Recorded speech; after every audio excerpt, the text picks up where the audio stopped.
Mr. President, I rise today to address President Trump's proposed budget for fiscal year 2018. My predecessor in this seat, my friend, the former Vice President Joe Biden, once said to me years ago, "Show me your budget and I'll show you your values." And one of my concerns about the proposal that we've received, the initial sort of slimmed down overview proposal that we've received, it suggests values that I think are quite out of line with what my home state of Delaware would look for me to be doing in this body, and what I think addresses the real needs and priorities of the American people. President Trump released last month an overview of his budget, what's called a skinny budget, and we haven't yet received a full and detailed budget proposal. But even though what we've received is just an overview, it indicates that the cuts President Trump is proposing will significantly weaken vital domestic programs, often with the goal of completely eliminating existing and valued initiatives. This chart gives a rough summary that I know may be hard to read of all the different federal agencies that would take double-digit hits in order to be able to pay for a significant $54 billion increase to defense spending, targeting only non-defense programs that millions of Americans and Delawareans rely on, ignores commitments made over the last couple of budget cycles and years, as Republicans and Democrats have worked together to ensure placing equal priority on defense and non-defense spending. We've already made, under sequestration, under the Budget Control Act, significant cuts to important domestic programs. And after the difficult budgets of the last few years, in my view, we've already made too many cuts to some of the programs that help build our nation.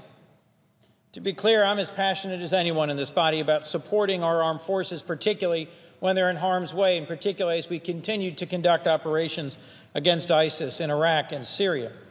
But Democrats won't stand for cutting domestic programs simply to pay for a $54 billion military expansion that hasn't been explained or justified through a thorough review of what are the appropriate investments in defense that will respond to the challenges and threats we face in this world. To pay for that $54 billion increase in defense by cutting investments in education, housing, job training, and more here at home strikes me as the wrong set of priorities and the wrong direction. If anything like these proposed Trump budget cuts are enacted, I know my home state of Delaware would that help my constituents each and every day. Trump's budget proposal would cut research and health programs. It would cut job-creating infrastructure programs. It would cut grants for higher education. It would cut housing and so much more. I'd like to take a few minutes to focus on a few of many proposed budget cuts, just to give a sense of the impact it might have on our livelihood, on our security, and our prosperity here at home. Let me start with some cuts that would directly affect our national security, our safety. In my view, the deep cuts made in the proposed Trump budget would simply make us less safe. For example, the United States Coast Guard, which has a station in Delaware, would be cut by more than $1.3 billion. The Transportation Security Administration, or TSA, just as high a cut. Ironically, even though these are the very agencies that protect our ports and other points of entry, Trump proposes cutting their funding so that a southern border wall can be built for an estimate well above $25 billion. This simply makes no sense. If you listen to the words of Coast Guard Commandant Admiral Paul Zukunft, he warned that simply focusing all those resources on building a wall along the border with Mexico would just make our ports and waterways even more appealing to smugglers and those who seek to bring illicit drugs or to bring human people, traffic people into the United States through unlawful entry. That's not all. The Trump budget would make us less safe by depleting federal protection from natural disasters, starting with a proposed $600 million cut to FEMA, state and local grants. The budget also proposes restructuring fees for the National Flood Insurance Program, which would lead to raising rates for homeowners who get flood insurance. My home state of Delaware is the lowest mean elevation state in America, literally the lowest lying state and ground zero for sea level rise. These cuts would have a significant impact on homeowners up and down my state, those at our seashore and those in my home community, Wilmington, who face steadily rising flood insurance premiums. It's not just our safety, though, that would be impacted by the president's budget. It also threatens job growth and economic security. As a president who ran a campaign on a middle-class jobs agenda, I'm struck that his proposed budget would endanger Americans across the country financially by also undermining support for development in both rural areas and urban areas. Take the Department of Agriculture, which provides a critical support through the Rural Development Program. In Delaware, at least, Rural Development, or RDA, has played a critical role in supporting housing and supporting businesses and supporting communities in the rural parts of Delmarva, Delaware, and Maryland. The Trump budget would also eliminate the development in distressed rural areas. That's a program that has supported things like Deltec's automotive technician training and architectural services for the Seaford Historical Society, among many other things. Something I'm much more familiar with and more passionate about is the Manufacturing Extension Partnership. Across the state of Delaware, the MEP, as it's known, has helped small and medium manufacturing companies to be better at taking advantage of cutting-edge technology, at better understanding how to manage their inventory, how to invest more wisely in new capital equipment, and how to grow and compete around the world. Since 2000, Delaware's Manufacturing Extension Partnership Program has used federal support to help Delaware manufacturers increase sales by more than $120 million, helping create more than 1,600 good-paying jobs and finding over $100 million in cost savings in Delaware's small and medium manufacturers. These are great impacts for a fairly small program. Why that program specifically targeted at helping small and medium manufacturing companies would be a priority for elimination is just beyond me. Cuts to other areas that impact research and energy in our economy also strike me as unwise and ill-considered. But it's not just our economy and national security. Trump's budget would also threaten our infrastructure, our transportation, and our housing.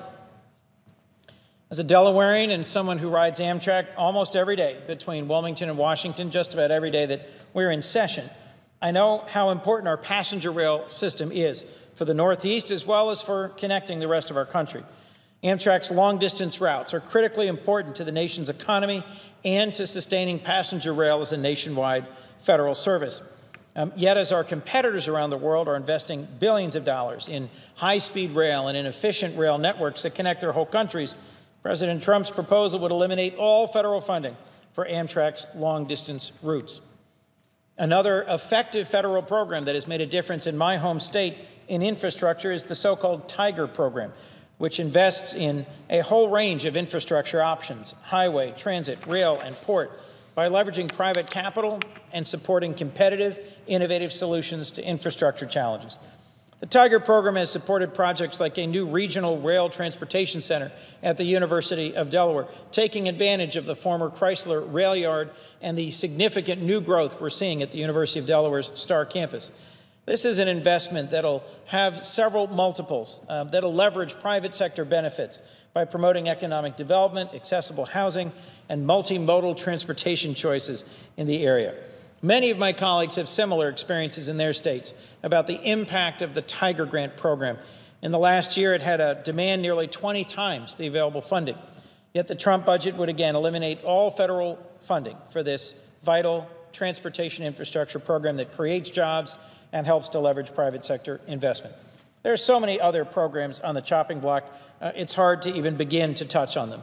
Community development block grants, which I relied upon in my previous job as county executive to provide support for low-income and disabled individuals to have access to high-quality housing. The funds that support things like Meals on Wheels that allow our low-income seniors to age in place rather than having to be moved to institutions.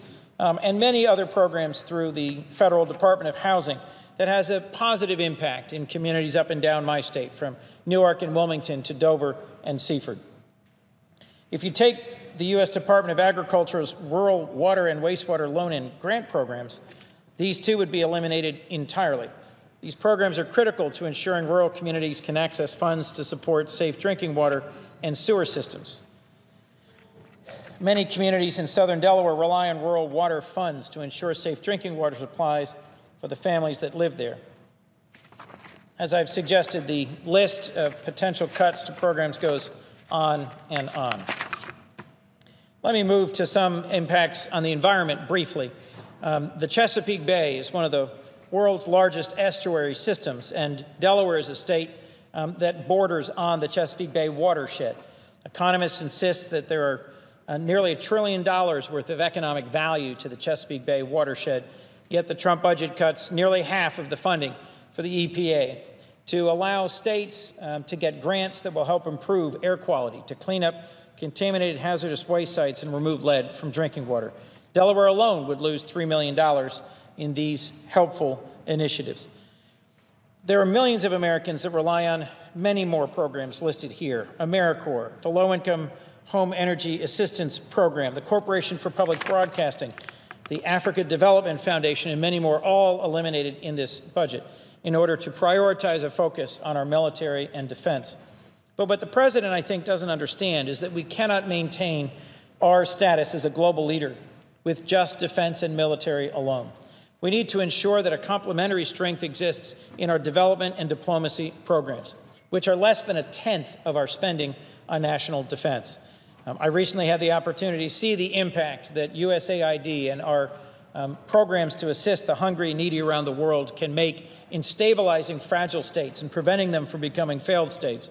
We spend less than 1% of the federal budget on these sorts of programs, and they provide a critical connection to parts of the world where a positive understanding of America and our values would be a good thing. The International Affairs budget, which includes needed funding for the USAID, State Department, and other related programs, would be cut by 1/3 under the Trump budget, a 29% cut for the State Department alone. And if history is any indicator, the last 70 years show these investments in diplomacy and development are critical. Foreign assistance is not a charity.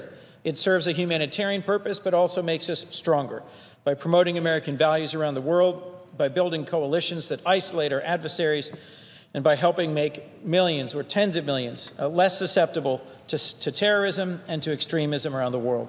This is a false choice between significantly increasing our defense spending and the need to sustain our investments in diplomacy and development.